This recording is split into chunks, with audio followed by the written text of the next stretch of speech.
California Governor Gavin Newsom, who obviously will be the Democrat Party's nominee for president in 2028, just violated one of the core doctrines of the Marxist Democrat Party and the mainstream media and the big tech industrial complex in a desperate attempt to try to bring some sense of normalcy back to the Democrat Party, admitting that he doesn't think that it's fair that transgender women are allowed to compete in sports against, well, actual women. Of course, the far left, which has taken control of the Democrat Party, is furious, condemning him for throwing trans people under the bus.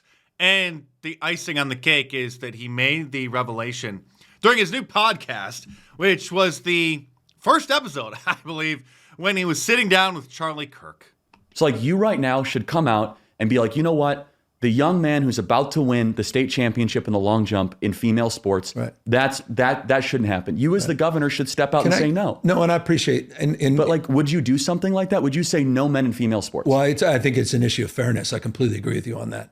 So that's easy to call out, the unfairness of that. Oh, it's easy to call out, all right, when you turn off CNN and MSNBC and stop scrolling through TikTok and actually talk to average, ordinary Americans or look at some of the polls to see what people think about this nonsense. Such a clear trend among the American public. So transgender female athletes in women's sports, only 18% of the country says that they should be, in fact, allowed to participate in women's sports. Compare this to the opposition. I mean, my goodness gracious, 79%. You rarely get 79% of the country to agree on anything, but they do, in fact, agree on the idea of opposing transgender female athletes in women's sports. Yeah, we've been trying to tell liberals how crazy this idea is for years, but they still didn't even understand it after South Park made it abundantly clear. Heather Swanson is actually joining us now. Ms. Swanson, how does it feel to be competing today?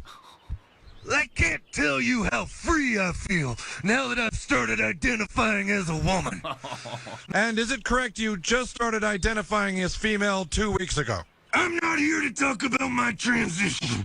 Here's Democrat Minority Leader Hakeem Jeffries being asked about it, and just look how uncomfortable he is because he doesn't want to admit how crazy it is and try to bring the Democrat Party back to some kind of sanity. I want to ask about California Governor Gavin Newsom's comments saying that Democrats were in the wrong for allowing transgender athletes to compete in female and girls sports.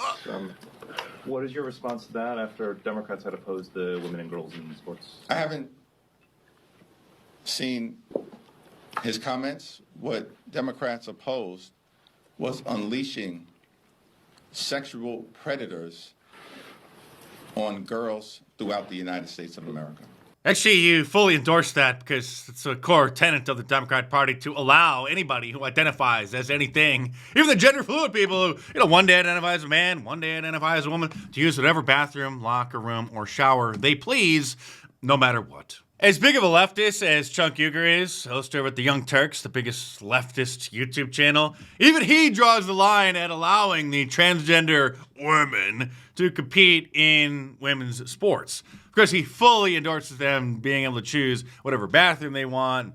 Just about every other insane liberal policy, but even he has a limit. So since they insisted that Floyd Mayweather should be able to go, Mike Tyson should be able to go into a ring with biological women if he has puberty blockers, etc., that made people go, oh, forget it, then I guess they're wrong on the bathrooms too, and they're wrong on the military. No, you made it worse, not better, by sticking to an absurd, extreme position that is both indefensible logically, Agree.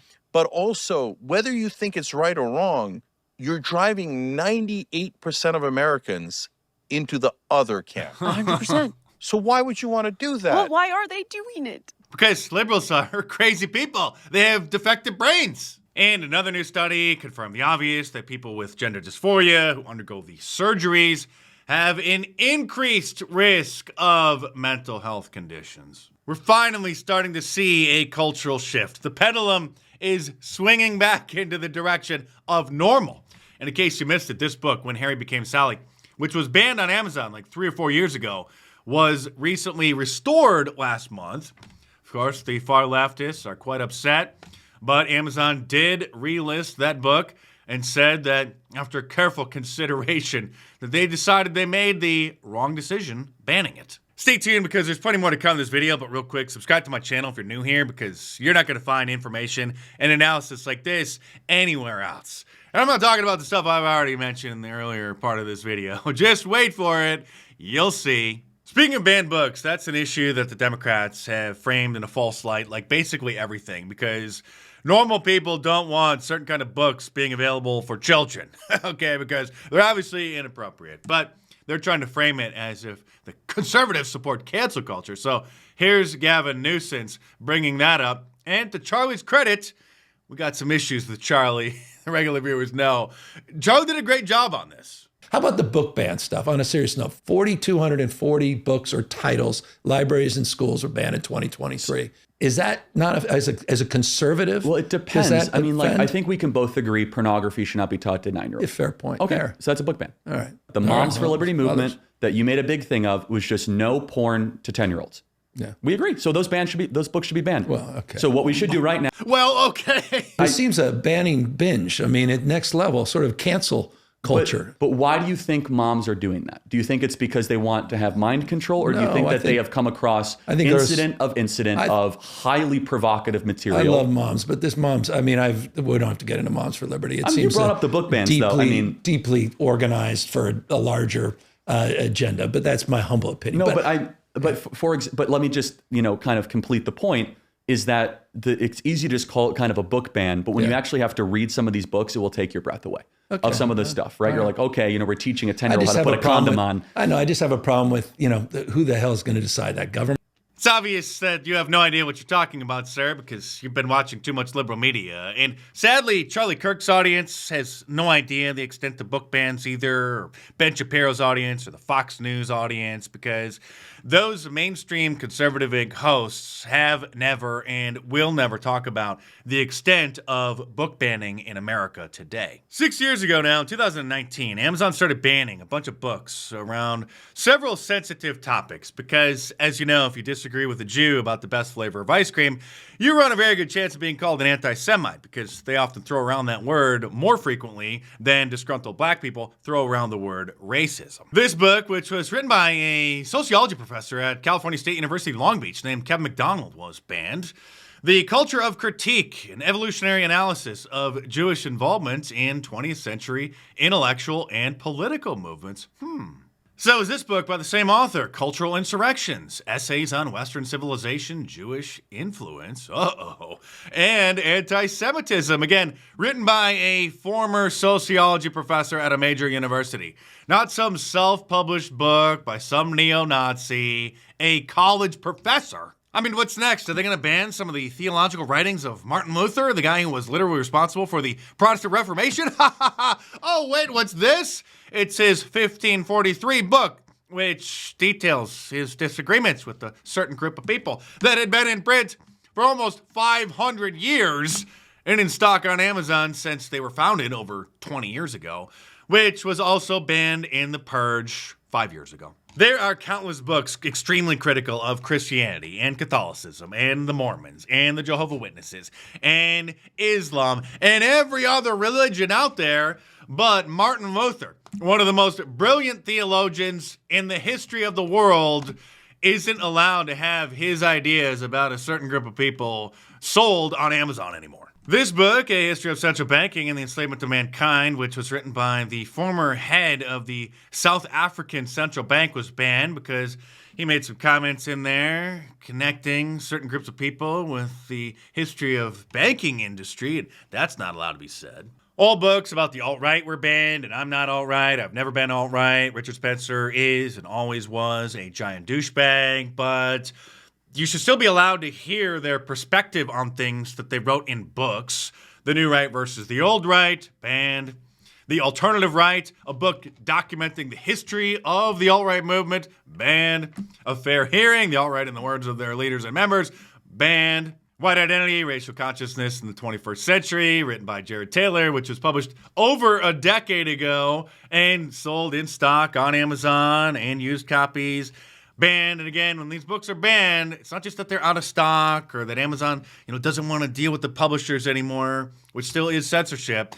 They prevent used copies from being listed for sale. They ban the listings so that people can't go and read what previous readers had to say about the books. Of course, I detailed all of this in my 2019 book, My How Time Flies, The Liberal Media Industrial Complex. All of my books age like fine wine, and that was when it was just getting started, and then I expanded the list in The War on Conservatives, which came out at the end of 2023. Also available now in hardcover from Amazon. Surprisingly, they haven't banned this yet, so get it while you can. See, this is why I said you need to subscribe to my channel if you're new here, because you're not going to get information and analysis like this anywhere else from any of these mainstream, bubblegum, spineless conservative cowards in the mainstream conservative media ecosystem. Now, I'm not saying that Charlie Kirk and other mainstream conservative pundits don't do good work. I'm a media analyst. I'm like a film critic. I give you the good, the bad, and the ugly about the media and about the popular pundits. I show you how the sausage is made. When these people do some great work, I praise them. When they're falling short, when they're veering too far to the left, like Charlie Kirk was for many years, I also denounce them for that. But with this sit-down interview with Gavin Newsom, Charlie Kirk did some great work. And it turns out that Gavin's 13-year-old son is a conservative and is a fan of Charlie. Last night, trying to put my son to bed, he's like, no, Dad, what time? What time's Charlie gonna be here? What time? And I'm like, dude, you're in school tomorrow. He's 13. He's like, no. This morning, wakes up at 6 something. He's like, I'm coming. I'm like, he literally would not leave the house. Did you let him take off school? No, he did. Of course not. He's not here for a good reason. But the point is the point. You canceled school for like 2 years. One day. The point is the point, which is you are making a damn dent. Thank you. I'm kidding. When you go to these college campuses, I love watching your TikTok, which is next level. And clearly, that's expressed by my 13-year-old son. I want to meet this guy. Yeah, I actually. He's coming to a Turning Point event this summer, Tampa, Florida Student Action Summit. I actually. You can see how much it hurts him. Susan Wojcicki, the former CEO of YouTube, admitted that her teenage son also is a conservative. She couldn't brainwash him, and he loves watching conservative content. She stepped down from YouTube a few years ago, by the way, because I think she was sick with cancer. She died, just in case you didn't know. And here she is with this famous lesbian tech journalist, Kara Swisher, who purchased a child who she also couldn't successfully indoctrinate, who is also a conservative. My son, who's 13 years old, started watching Ben Shapiro videos. And he's like the gateway drug to the next group. And then it goes right to Jordan Peterson, then it goes down, and in 3 clicks, he was at neo-Nazi stuff. It was like astonishing. And then I had to listen to it at dinner. Of course, to her, neo-Nazi stuff means talking about replacement migration, talking about the illegal alien invasion, talking about how white people are becoming a minority in the United States and how the culture is shifting, which now, thanks to people like Tucker Carlson, back when he was on Fox News, have become a normal part of the Republican Party, and it's safe to talk about these things now. It feels like, as I said, I think you've heard me say this, it feels like all you tech companies have built cities, these beautiful cities, but you decided not to initially put in police, fire, garbage, street signs, and stuff like that. And so it feels... They're not censoring enough. YouTube's policies back in like 2008, 2013, 14, even 2015 were actually very reasonable. That was before cancel culture took root. But of course, she wants to just stamp out anybody who is upset about 30 million illegal aliens invading the United States. Feels like and then our government being taken over by communists and forcing our tax dollars to then put them up in fancy hotels across the country. I have a son too, and I get some of these discussions also at the dinner table. Right. I mean, so it's a... It's a battle that you're finally, thankfully, losing because some people didn't cower away and kept forging ahead and blazing the trail and widening the trail and moving the Overton window, making it safe for certain ideas to be talked about in mainstream conservative circles. We still have a long ways to go, but I still haven't heard Charlie Kirk apologize for steering the conservative movement so far left that he not only endorsed same-sex marriage, but also same-sex couples purchasing children. Of course, here's the clip again. I'm going to show it for those not aware. Here he is sitting down with Conservative Inc.'s token gay guy, Dave Rubin, endorsing all of this. What I think is the position that needs to be articulated better is I have no problem if, gay marriage, whatever, like I think it's cool you're married, I think it's great, and you should have all the same tax benefits, adopt children, it's great. No. Right? But I feel the same way about you. Well, it's fine. It's like whatever. Then he did everything that he could to try to anoint this clown, Rob Smith, to be Conservative Inc.'s token gay black guy, bringing him on his culture war tour, trying to show how diverse and welcoming the Republican Party is. Even getting upset when some of the audience members called him out, asking him, what in the hell is conservative about that? What is your brand of conservatism doing to actually conserve Christian morality? If we're ceding to the left on transgender, gay rights, gay marriage, we don't want that in conservatism. So you don't want him in the conservative movement? I just want to be very clear. Let's just be... So you don't want me in the movement? No, actually, we don't, sir, especially when your entire purpose is to talk endlessly about what it is that you do in the privacy of your own bedroom. In fact, conservatism would be better if you would go back in the closet. And if you want to support the work of a real conservative like me, then join my locals page by clicking the link in the description below. It's $5 a month. It's a subscription-only blog. It's kind of like a private Facebook page. It's owned by Rumble, so it's a free speech platform. That's where I'm going to post the spicy commentary that's going to get me into trouble on any of the other big tech platforms. So your support helps sponsor my channel and to get some spicy memes and some content you're not going to see anywhere else. So click the link in the description below, head on over there, and check it out.